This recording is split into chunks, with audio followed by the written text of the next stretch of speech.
I am so pleased to be here at the beginning of the Orange Walk, but walking is not all that we can do. We must use our voices and we must use our votes. We must elect elected officials that will move forward with us, that will introduce legislation, that will help Oregon become a safe and beloved community. Are you willing to hold your elected officials accountable?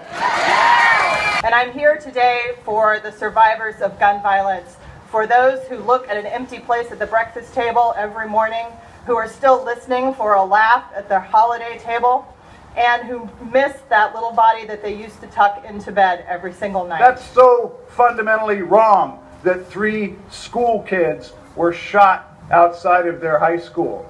We must do better than this.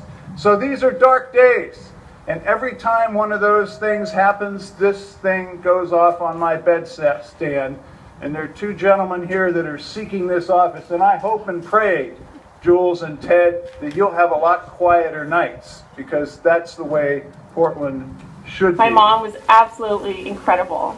She was kind and caring and warm, and she was full of energy and full of life. She was a hospice nurse, and she took care of people who were dying. The day after the shooting at Sandy Hook, 3 years ago, I was angry and devastated. I knew I had to do something, so I started a Facebook page. That online conversation became a huge offline movement. This is a deeply personal issue for me. On December 11, 2012, my brother-in-law Steve was shot in the back of the head and killed at the Clackamas Town Center Mall. Steve was a good man. He was a loving husband, a caring dad, and he made time to coach youth basketball and football. My last memory of Steve was a celebration for my son's 16th birthday.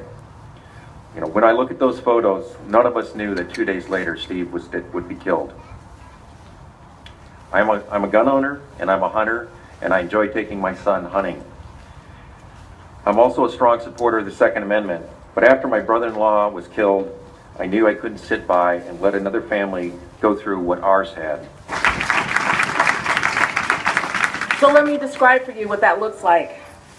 Andreas has been gone 2.5 years, 917 days, 22,008 hours. I count every day. And as paddlers, when we were on a river and we were approaching a dawning rapid, we would always remind each other to paddle through it, paddle through that big wave. As long as all of us keep paddling together, we will punch through it and we will prevail. We have moved the needle. The tide is turning. Keep paddling with us, folks, and let's do whatever it takes. Thank you so much.